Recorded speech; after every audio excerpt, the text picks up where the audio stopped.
कथारे अछि माघ मासरे बाघ भली शीत हेले चलित वर्ष हठात माघ मासरे शीत कुआडे गायब हो जाइछि। आउ फेब्रुआरी मास आरंभरू कलबल करुछि खरार ताती।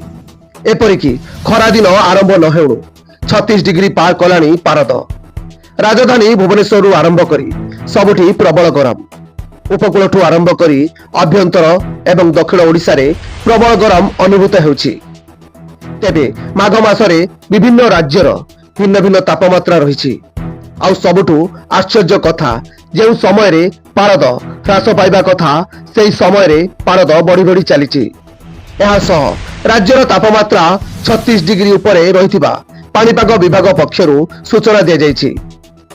36.7 डिग्री सह बलांगीर को सबुठू उत्तप्त सहर होइथिबा बेले झारसुगुड़ा 35.6, पारलाखेमुडी रे 35.8, संबलपुर रे 35.1, भवानीपाटना रे 35 और टिटलागढ़ रे 36 डिग्री रेकर्ड करा जायछि।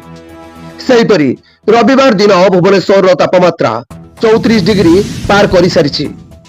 जनवरी शेष और फेब्रुआरी आरंभरू जो भली ताती अनुभूत हेलानी सेथिरु अनुभूत करि हेउछि कि आसंता दिन रे राज्यर स्थिति कोन हेबो। ऋतु परिवर्तन समय रे तापमात्रा बदली थाए काहेकि हठात शीत कमी। ऋतु परिवर्तन समय रे तापमात्रा बदली थाए किंतु चलित थर एही प्रक्रिया शीघ्र देखिबाकू मिलिछि। ओडिशा और आंध्र उपकूल रे एक गुरुचाप सक्रिय रहिछि। फलरे महाराष्ट्र, तेलंगाना, उत्तर कर्णाटक दिगरु ताती पवन प्रभावित हेउछि। सेथिपई राज्य रे अस्वाभाविक भावे तापमात्रा बढ़िछि।